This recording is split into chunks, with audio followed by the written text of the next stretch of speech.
Welcome, Brian, and thank you for being here again in the channel. No, I appreciate the opportunity, Gustavo. Thank you for having me. Right now, we'll be discussing a little bit about the Book of Mormon, as well as Joseph's skills. I believe, if I'm correct, that after you finish your research with polygamy, you moved down to doing research on the Book of Mormon. So, what inspired you to study the Book of Mormon? You know, while I was doing my polygamy research, I had a few people say, "Are you worried I was going to find something out about Joseph Smith that was going to shake my faith, that was going to make me believe that he wasn't a prophet?"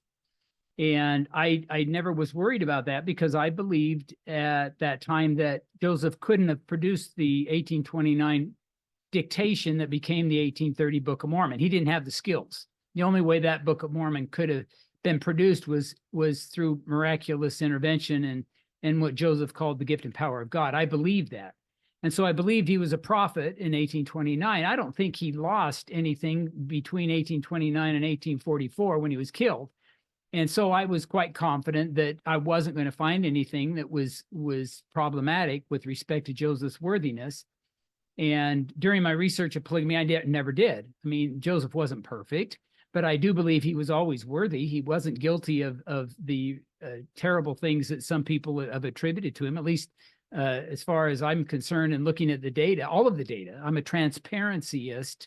I don't know how you'll translate that into Spanish, but it's a word that means I want all the documents out there, whether it's talking about polygamy or, in this case, the origin of the Book of Mormon. I think everybody wins. It doesn't mean we're going to agree.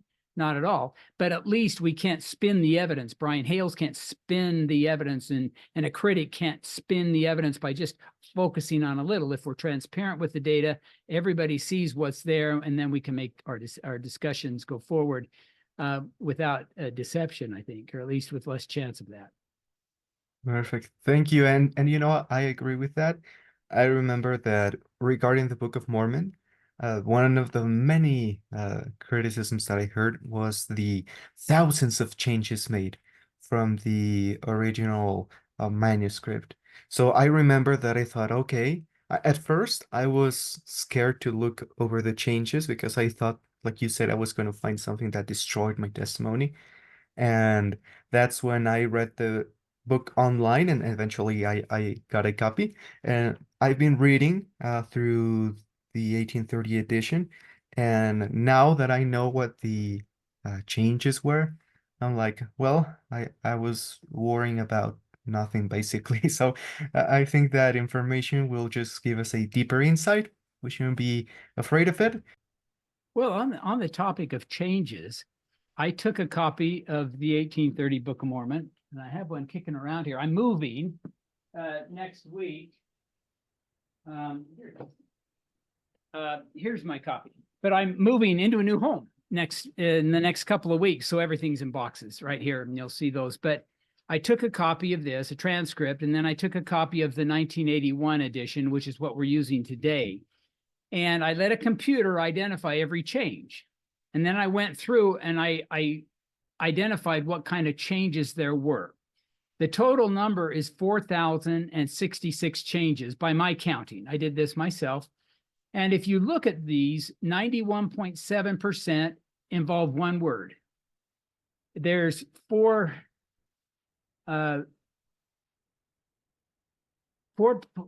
is it? I'm sorry, I'm reading my document. 5.6% involve two words.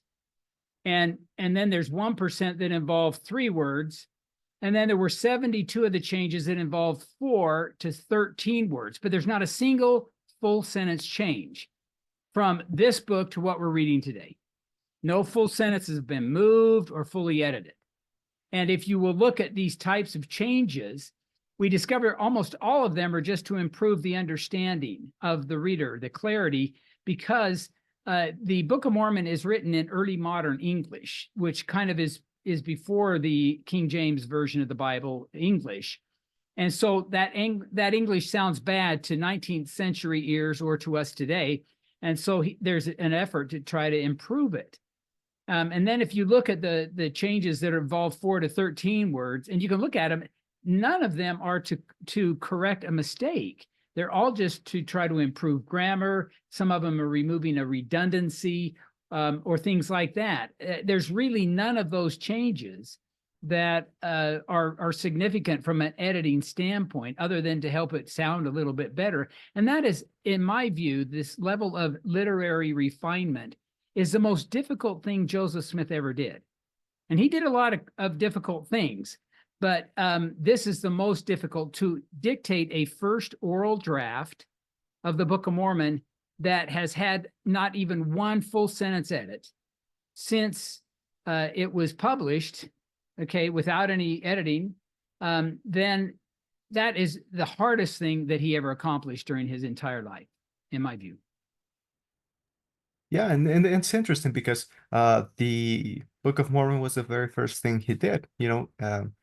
I think he went on to maybe even become smarter and do other things, but the thing that he did at age, 21, 23, the age I'm currently am right now, he dictated the Book of Mormon.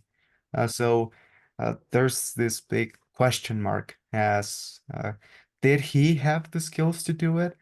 Did he have the tools to do it? Did he have the knowledge to do it? There have been many theories around. I think we could discuss part of those theories. But overall, the big question is, did Joseph have the skills? I believe that you have done some study on the skills. So could you tell us a little bit about the skills needed to compose the Book of Mormon versus the skills we can document Joseph had? Sure. Before we ask the question what skills would be needed, we should probably look at the content of the Book of Mormon to just try to identify exactly what the Book of Mormon is made of. And by that, I mean, how many, is it a long book? Is it a short book? Are there a lot of characters, or are there only a handful? I've made a list. If you look up here, you see Miracle of the Book of Mormon, and we see the Book of Mormon literary characteristics here. And these are just observations. These are, it has 269,000 words, almost 7,000 sentences. It reads at an 8th grade level. It's early modern English. There's no punctuation. It has about 5,600 words in it. There are some college level vocabulary words, so it's not all simplistic. There's over 170 new English proper nouns, 207 characters, 3,780 times they're mentioned. I'll talk about that in a minute. There's 2 big long genealogies. There's over 100 different titles for God. There's 45 social geographic groups that are mentioned 1,674 times, 15 geographical references from the Old World. That's the Bible, Palestine. The Promised Land, described in the Book of Mormon, has 149 locations that are mentioned 670 times. There are 77 major storylines, 5 flashbacks, 3 chronological systems, over 180 chronological references, 2,000 plus ecological references, 63 sermons on dozens of topics. They're intricate and multifaceted. Multivalent means that people get new insights from rereading. There's a lot of chiasms and alternates, these parallel poetic devices. There's hundreds of these. There are stylometric changes. That means that the voice of Mormon is different from the voice of Nephi, who are in the text. There are over 650 allusions to the Bible, 21 formal headings, and 121 editorial promises. And there are subjects discussed with precision like biblical law, olive tree husbandry, and warfare tactics and things. So by creating this list, we can then ask, what skills would an author need to not write a book with all of these characteristics, but to dictate a book with all of these characteristics? And if you don't mind me saying that my research for the last 2 or 3 days has been to take this list and ask Chat GPT, to ask the AI programs, what skills would an author need in order to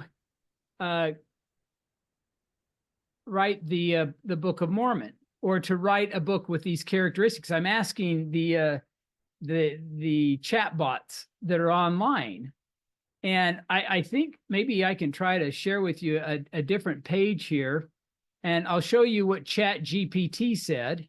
See, this is what the computer is saying. You'd have to have writing proficiency, research skills, creativity, organization, attention to detail, time management, public speaking, dictation skills, theological knowledge, familiarity with literary devices, cultural and historical awareness, editing and proofreading skills, storytelling skills, multitasking skills. And what's interesting is that another AI chatbot, Claude, says it would require an incredible confluence of skills, knowledge, and creative vision possessed by few, if any, writers. And I've actually put this together for a total of 10 chatbots, and they all agree that creating a book with the characteristics of the Book of Mormon, to do it verbally and do it in 3 months' time, is an incredible accomplishment, and that you would have to be beyond genius, if you will. But anybody can do it. Well, I can supply people with some of these data if they can make their own question from the list that's there that I shared earlier. But what I have come up with, and I'm going to go back to that original sharing slide that we had. If we look over, and I understand, Gustavo, you're going to make this PDF downloadable from your YouTube page, I think. Is that right? That's right. And so if we look over here on, this is the back of the paper, but we see I have come up with 10 skills. And we saw that Chat GPT had 13. Some of them had 6, some of them have more. But they all acknowledge that you've got to have a lot of pretty well-polished skills to be able to create a first oral draft that is refined as from a literary standpoint as the Book of Mormon was when Joseph Smith spoke it. And we can look up here, there's self-motivation skills. You'd have to be highly motivated, because whatever is pushing you along probably could be accomplished by dictating a 50,000 word book or a 100,000 word book. Why would you go 270,000? It's going to make the book a lot longer and more tedious to read. It's going to be a lot more expensive to produce. So you wonder what made him do that. But you know, the weirdest decision Joseph ever made, if he made up the Book of Mormon, the strangest thing he ever did was to say that I'm going to dictate this. I'm not going to write it. I'm not going to write one draft and then say, God has inspired me to write draft 2, draft 3, draft 4, which is how books are made. I've authored 3 books that are over 500 pages. I understand you go through one draft after another 2. There are dozens of drafts. And then you finally get to the one that you're working with your editor on, and that one can take 10 more drafts, and it can be tedious. It's a dance with your editor that turns into a wrestling match some of the time. And yet Joseph Smith skipped all of that. He went straight to creating a book that was highly refined from a literary standpoint. And so these are the tasks, and you just wonder, why did he decide to dictate it instead of just write it? Now, the second skill is English language. You'd obviously have to know something about the English language to be able to write almost 7,000 very long sentences. You'd have to have a lot of imagination. There's 170 original English proper nouns, 100 different titles for God, 77 plots, 149 geographical locations, 207 characters are involved. You'd have to be able to research. You'd have to know a lot about the Bible. In fact, you'd probably have to have the Bible almost memorized, at least parts of it. And then you'd have to study the geography, olive tree husbandry, biblical law, welfare tactics. Things of this nature just aren't going to be things you pick up naturally in a farm community, in a district school setting in upstate New York in 1820. They're just not there. You're going to have to purposely go find this information and memorize it. You'd have to be able to know how to write stories. Again, 77 storylines, and some of them are quite complex. These storylines involve 149 geographical locations, and they involve mentioning 475 different movements to those 149 geographical locations. There are 3 chronologies, 2 genealogies greater than 20 generations. I mean, these are not just simple stories. Then you'd have to know how to write sermons. There are 63 sermons or religious discourses, and they take up over a third of the text, 87,000 plus words. They involve at least 80 different Christian religious topics. They're highly nuanced. They don't contradict within the different discourses. There's a high level of continuity. You'd have to have memorization and recall skills. And if there's one thing that your audience remembers from this discussion, remember number 7 here. Maybe this could be translated into Spanish to make sure it's not misunderstood. But while speaking, he had 3,780 references to 207 named characters with 2 mistakes. The name Benjamin was switched to Mosiah twice. And then there are 149 geographical locations that are mentioned 670 times with 2 mistakes. There are armies that are marching around in Alma that really can't be going to the cities that it says because they're too far away. And then there are over 180 chronological references, and then 1,674 references to 45 social geographic groups with no mistakes. But when you put that all together, there's over 6,000 references to over 400 named people, groups, and places that are remembered with 99.9% accuracy over a 3-month period of dictation. That is a remarkable figure. 99.9% accuracy over 6,000 recall events, over 400 recall items. Okay, how does a person even do that? I can't remember the names of my kids sometimes. I once called my son the name of the dog that we had at the time, and that's embarrassing. But here he's got a 99.9% accuracy. Then there's extemporaneous speaking skills. I mean, he's speaking all of this, which would not be easy to do because the word stream that comes out of his mouth is highly refined from a literary standpoint. Then there's oratorical formatting skills. In other words, there's chiasms all through the Book of Mormon. And how do you speak a chiasm like the one in Alma 36, which involves over 1,200 words and has 7 or 8 keywords that are only spoken of in the chiastic structure? And I don't know if you want to talk about chiasms. I'm certainly not an expert on it, but you can find them there. Lots of wonderful articles and books have been written about the chiasms. How do you create those in a real-time, verbal stream? I don't know how that can happen. And then the hardest thing is the mental redrafting. And let me see if I can find here an illustration of what I think is the most difficult skill that Joseph Smith demonstrated, and that's the mental redrafting of the text here. Let me find it. Okay, thank you, Gustavo. I finally found the slide I wanted to share. If you look at this, it's a busy slide, but follow it with me. If you see on the far left-hand side, there are steps to creative writing, and you can see the general steps. There's pre-writing, writing, and then rewriting. And the steps are you plan and you brainstorm, you get an outline and you pre-write. You finally complete your first draft, and then that draft gets revised, content edited, reorganized, and redrafted. And if we look at the text itself, these things it's kind of disjointed in the beginning. It's coarse with draft 1. But then it improves, and then you finally, through redrafting here, it becomes, the refinement level becomes very high. Well, the Book of Mormon is dictated at this level. All of this stuff is performed mentally by Joseph Smith before he speaks the word. That is an incredibly difficult thing to do. To edit something that involves moving sentences and paragraphs and text blocks, doing that all mentally is a very difficult thing to do. But Joseph Smith apparently did it, at least if he created it on its own. So that's the 10th of the 10 skills that I think Joseph Smith would have needed to be able to complete the Book of Mormon. And I as we look at Joseph Smith's own skills, let me go back to, let's see here. Well, let's go back here.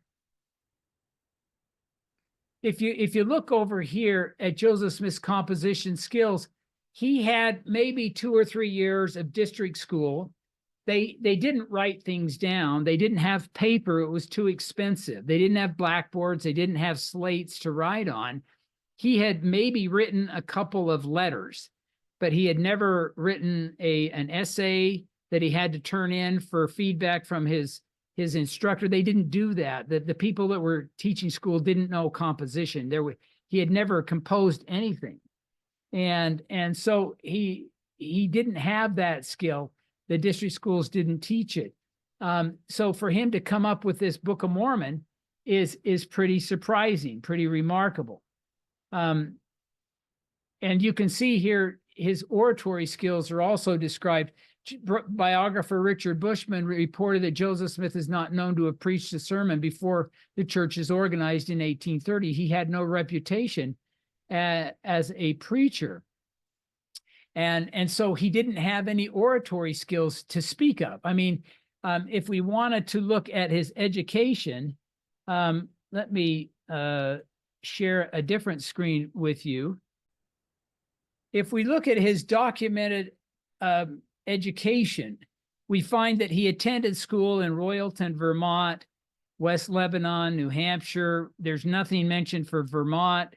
He was in Palmyra, Manchester, and then South Bainbridge. We know he attended some school there, but how much is all conjectural, and nobody remembers him being a star student. We have a dozen or so of his classmates that are remembering Joseph in school. Not a single one of them remember him as being a great student.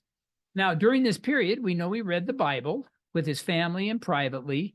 There are some of the acquaintances remember he read dime novels and works of fiction, and that he attended also down here local religious gatherings. So Joseph is doing this on his own, but how much is all speculative? We don't have it all. We don't have anybody remembering him going to bookstores and reading books there, or buying books there, or checking books out at the library. He wasn't a member of any of the libraries that were not too far distant.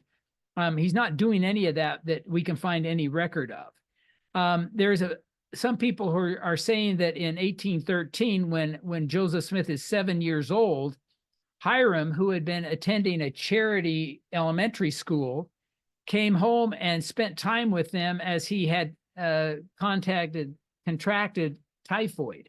And he had an operation on his knee, and Hiram was there. Hiram was 13. And some people say that Hiram was teaching Joseph all this wonderful stuff that he had learned at the academy. And maybe, but the Moore's Academy was just an elementary school. They didn't teach composition. He would have heard religious discussions there, but he's 13 years old. How much is he going to remember? How much is he going to teach a 7-year-old? Because his mother, Joseph Smith's mother, said Joseph Smith was not that remarkable of a child. He didn't like to read books, and he did contemplate a lot, Lucy Mack Smith recalled. But the idea that Hiram taught him as a 13-year-old, taught Joseph as a 7-year-old, anything significant or anything that would have helped him with the Book of Mormon when in 1829, I think is far-fetched. And you'll have to translate that into Spanish. But I think it's a very poor theory that it has any impact. We do know that he was involved with the Juvenile Debating Club for a short period of time.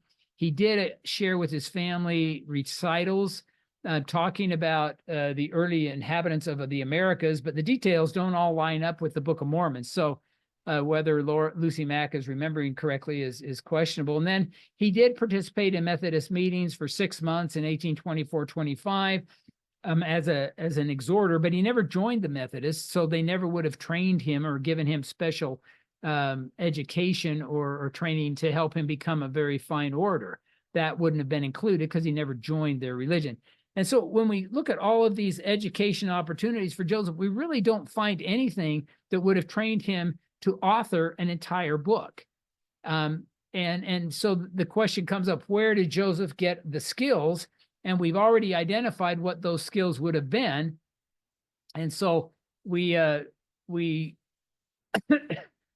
don't have an explanation. And if you look up in this corner, I identify a gap between the skills, composition skills that would have been needed, and the oratory skills are high. And yet we can only document some very meager skills for Joseph Smith. And so that's something of a problem. So I'm sorry I'm doing so much talk. There, Gustavo, do you have any comments or anything for me here? Thank you, Brian. So now that we've seen a long list, there's a lot of things we can talk about. But I think that maybe I have two questions, comments that come to mind. When I was reading the list, I see that you mentioned that there were like 77 major storylines, plus some shorter ones. So I wanted to ask you, as you were doing that research, with an example, maybe for those familiarized with the book, what would be an example of a large storyline and a short storyline? Well, I'll tell you what, I'm going to share my screen again and show you what these are. They're going to be published in a book that I'm working on. Hopefully it'll be out by the end of the year. But let me share this screen. So I'll just let you just look at these. Number one, Lehi leaves his home and possessions and takes his family into the wilderness to obey a commandment of God. That's Nephi 1 and 2. And then a second one is Nephi and his brothers travel back to Jerusalem. Nephi slays Laban to obtain the plates of brass. Let's just scroll down here and look at another random one. Third Nephi, the Nephite people return to their wickedness. Laconeus, leader of the Nephites, and Gideonhi, leader of the Gadianton band, exchange epistles. The robbers are defeated and their elders are slain. We'll look at the last one. Moroni writes final instructions upon the plate, closes the record, and leaves his testimony. So these are the 77 storylines, and I'll just leave that for them. But if you look at them, they're not super simplistic. They're complicated. Almost all of them are, and some of them arguably could be broken up into more than one storyline. I'm borrowing this information from James T. Duke, the literary masterpiece called The Book of Mormon. I want to give him credit because I didn't do this research. I borrowed his, and I think it's very good. But each one of these storylines would have had to have been created by somebody. Okay. And if Joseph Smith is doing it while he's talking, that's an amazing skill. Who can even do that and then pronounce the storyline as a highly refined word stream? Again, I think it's hard to claim that Joseph had those skills, and you could argue nobody has had those skills. Today, if you study geniuses, and I've done this, looking at their biographies about how they created their books, because most of them write books, not all of them, but a lot of them do. None of them are dictating a book and sending it off to their editor for just copy editing, which is what the Book of Mormon essentially has received. They report how they have, battles with their editors, going back and forth, trying to get the text ready for publication. And that's just not what happened with the Book of Mormon. I see. Perfect. Thank you for clarifying that. And now that we've seen this, I just wanted to hear your thoughts on a couple of things that I've heard from people who are a little skeptic regarding the authenticity of the book. And one comment first, I noticed that many people do small references to pretty small details regarding Joseph's background. And for me, while they're interesting tidbits, they don't really count for the text. For anyone watching, they may be mentioning archaeology and things like that. Well, that has a place in the conversation. I think this is different. We're just looking at the text itself. But for example, I've heard people saying that Joseph knew a person named Lemuel, so that's where he got the name, right? And things like that. Well, But let me just interrupt you, because you're right. People will come up with a few of these parallels and think they've given an explanation for the Book of Mormon. Well, there's 207 people in the Book of Mormon. So if you come up with a list of 10 names or even 20 names, and you say, ha, there's a parallel, I've explained the Book of Mormon, and it doesn't work that way. A parallel doesn't explain anything unless you can show Joseph borrowed from that. But if you're going to use the names of people, you better come up with about 150 parallels if you want to attempt to explain the 207 that are in the Book of Mormon. And so these parallels, and they do it with location names all the time. There's Cumorah is a name of is it a city in an island, Madagascar? Am I getting that right? And Comoros, I think it is. And there's a city named Moroni. And people say, look at these parallels. We've explained the whole Book of Mormon. Well, you really haven't. There's 77 storylines. There's 149 geographic locations. You've explained 2 of them. And you haven't even begun to explain 87,000 words of theological discussion that is portrayed over 80 topics with a lot of nuance and consistency. So these little parallels that the skeptics will grab onto really have almost no explanatory power, because they are just so small in relation to the huge amount of data and data points that Joseph Smith had to generate if he were the actual author of the Book of Mormon. Sorry to interrupt you there, Gustavo, but great point that you're bringing up. No. Thank you for sharing that. And yes, I've heard a lot about Captain Kidd and Comoros and all of that. But yeah, one of the theories that I've recently heard came from Steve Pinecker. I watched the whole theory was 3 hours long. It was long, but some people say that that is the most accepted theory to date. Like, more people are proposing theories that are similar to that. And what he was basically saying was that Joseph sort of had the background, the mound builder myth, Mound builders. Yeah, for anyone who's watching who is not aware of that, it's basically like who built these mounds. There was this myth that 2 groups, one was killed, the other one survived, things like that. It's just general terms. So people thought, well, he was familiarized with that. And the theory basically says that he sort of, in his head for many years, thought of little stories like, I don't know, like I'm looking at a mountain and, man, it would be cool if an Indian caught the scalp of another one with his sword or things like that. I don't know. And then Joseph, when he was ready, he was like, "Oh, okay, I'll kind of remember this." And as he's dictating, they see that he's sort of taking breaks, when they go to the lake to do some stonekeeping and things like that. And people basically say that he was doing one short story at a time, and that doing one short story at a time was what made it possible in a way. So what do you think about that? The segmentation, and when people look at I don't know what's the official name, but at the start of almost all the books, there's just like a brief summary of what the book's about. So people often say that he was doing it one story at a time, one character at a time, and that's why it was possible. What do you think about that explanation? Well, I have written a very long response to this book. Let me share the screen. But this book theorizes that Joseph Smith could remember outlines called headings.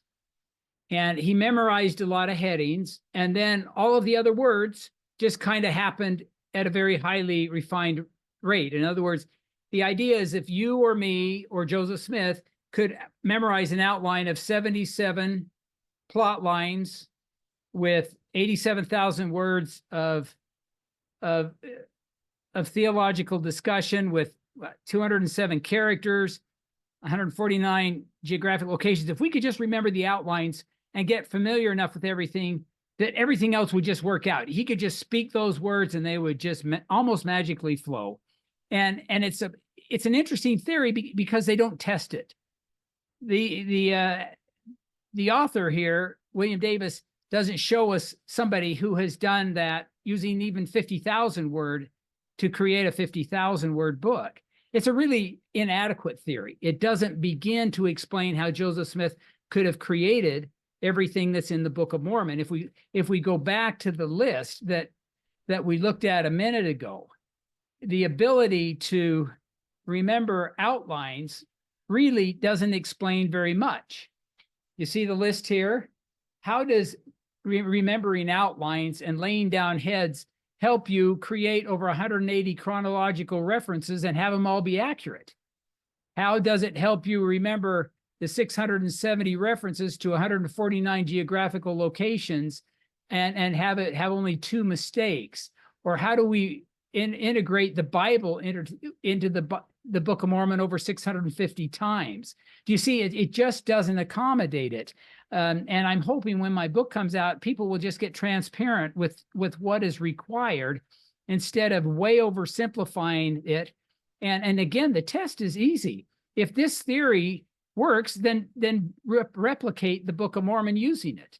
See, nobody is testing this theory. The idea that Joseph is so smart he could do it isn't being tested by getting somebody else who's just as smart as Joseph and having that person dictate a book that's even a fifth as long.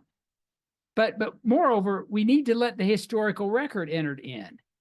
This book that we looked at, Visions in a Seer Stone, I would say completely ignores what the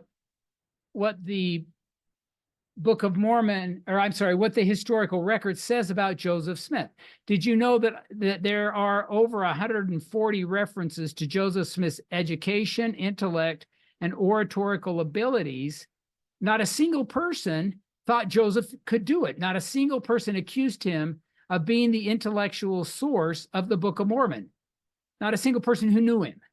But today, that's the number one theory. Oh, yeah, Joseph could do it. Just because you and I can't do it doesn't mean he couldn't. Well, nobody who knew him thought he could do it. His wife didn't think he could do it, Emma. Okay, the apostate Hiram Page said, no, he couldn't do it. His brother-in-law, who thought he was a fraud, didn't think he could do it. The editor for the book didn't think he could do it, John Gilbert. So we have these people who are not only saying Joseph wasn't very bright enough to at least create a Book of Mormon, they are saying specifically, no, I know this guy, there's no way he could do it. The skeptics today who say Joseph could do it if he could lay down heads or if he could remember headings or an outline are just ignoring all of the historical record, almost the whole thing.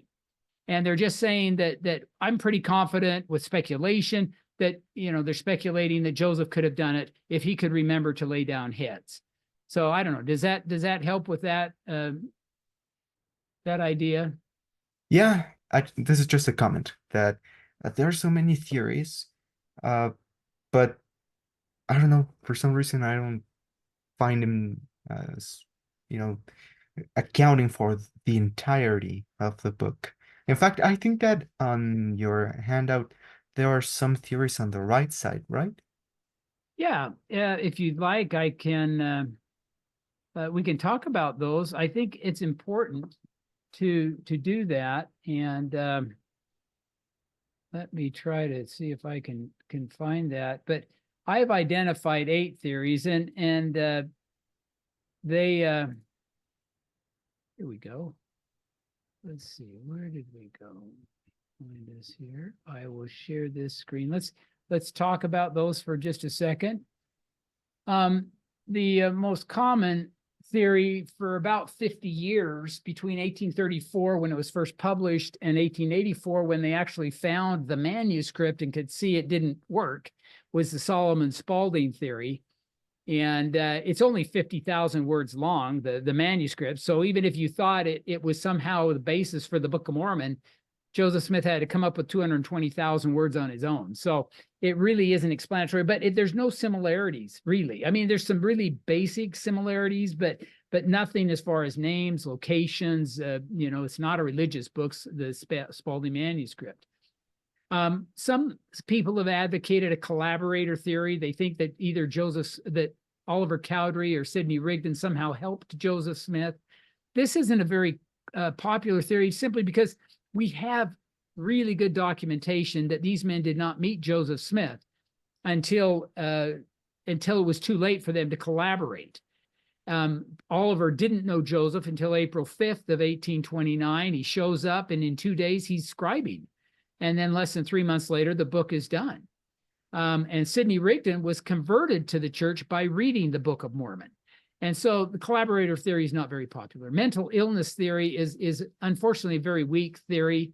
There's a book called Revelatory Events that advocates that Joseph would go into a trance or that he had a dissociative disease or something. We'll talk about that a little more in a second, but you don't have a mental illness that increases your creativity and your cognitive ability. It just doesn't happen. That's not the way mental illness works. A schizophrenic or somebody who's psychotic or manic depressive or somebody, that person who, when those disease processes are being manifested, is less able to accomplish intellectual things like authoring a book. It never, and that's absolutely true. It never increases a person's cognitive abilities. So it's not a strong theory. There's a book called The Sword of Laban that theorizes Joseph had a dissociative identity disorder, and the theory is just based on a very poor understanding of psychological diagnosis, psychiatric diagnoses. Automatic writing is a fascinating theory because we have dozens of men and women, and I wrote an article, it was published in Dialogue in 2019 on automatic writing in the Book of Mormon, but there are dozens of men and women who have created very long books, book-length narratives that are highly refined. I mean, the automatic writing is very similar to what Joseph did in that he created a long, complex, and refined text, and he didn't have training to do it, and he said the words didn't come from him, they came from something outside of him, the gift and power of God.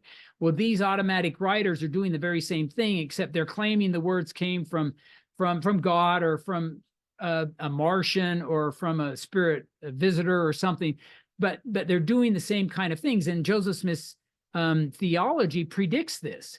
If God can give a true book to Joseph Smith, there are false spirits who can give false books to people using the very same processes. And Pearl Curran has done this, and we don't have time to talk about it. We could have a whole webcast on this if you wanted.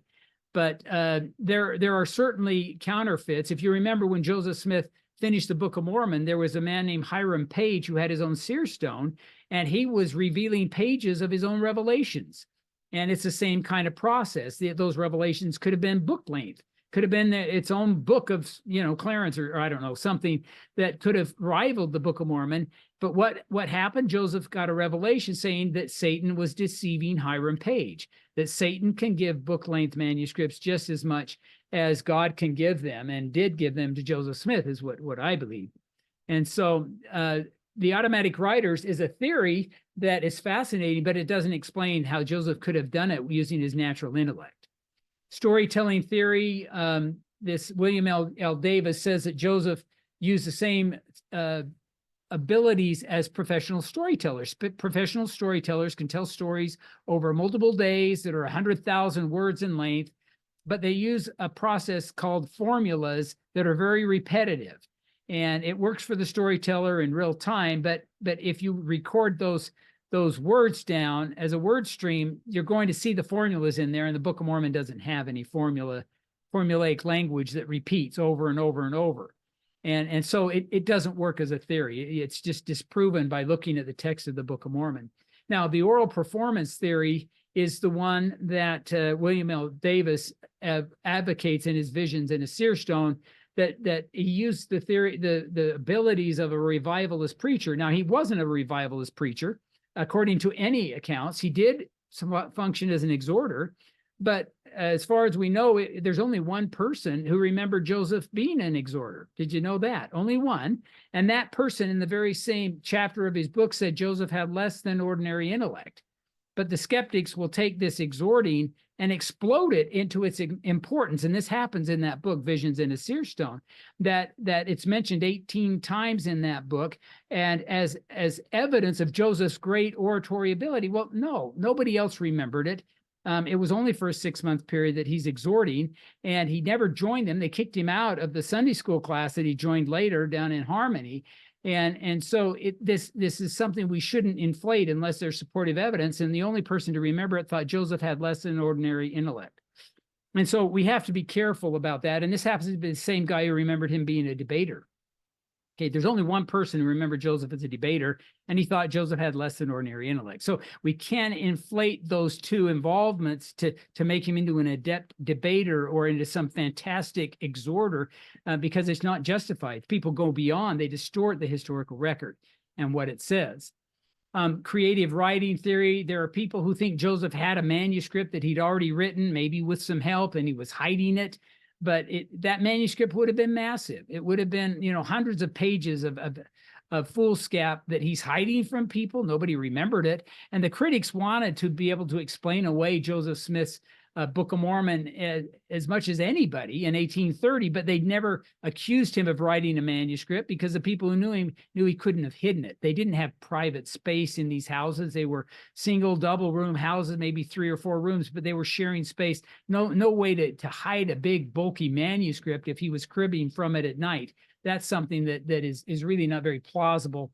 And then, of course, the last theory here is the one that Dan Vogel defends, and he says it. He says, just because I can't do it doesn't mean Joseph couldn't have. Well, if it's a theory that works, then let's test it. Let's find somebody dictating a Book of Mormon with these same criteria that's even 50,000 words. And yet it hasn't happened. And when my book comes out, I'll be most interested to hear what Dan has to say. He and I have locked horns on this topic before. There will be more spirited discussions in the future, I hope. And it'll be very interesting to see what he has to say, because this idea that Joseph had the brain power to do it is not supported by anything in the historical record, except the accounts that say that he spoke it. Nobody who knew him thought he had the intellectual ability to create those words in real time, which is what he did.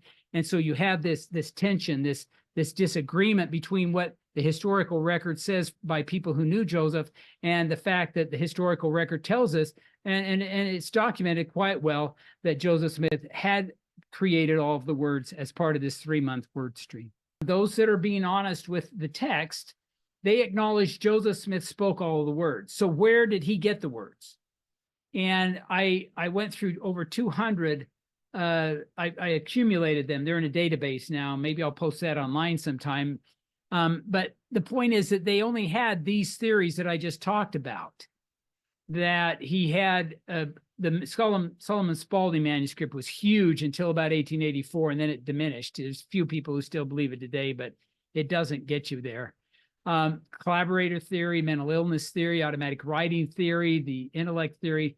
These are the theories that they put out there, but none of them contained a lot of detail. And this is the problem with Dan. And Dan's a friend of mine. We have fun together. And he's very respectful. I try to be respectful to him, and I'm amazed at the scholarship that he's produced, over his lifetime. It dwarfs almost everybody. Maybe Mike Quinn would be in that category, but the issue is that his theory doesn't have it's not a robust theory. It's not a theory that has a lot of historical support.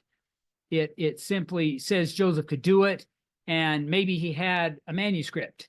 Okay, well, we have direct eyewitnesses saying he didn't have a manuscript, so we theorize, we speculate, we make it up. We create this fictional account that says, no, Joseph had this manuscript that he was able to hide from everybody, and he was hiding it and cribbing from it or drawing from it when they weren't looking.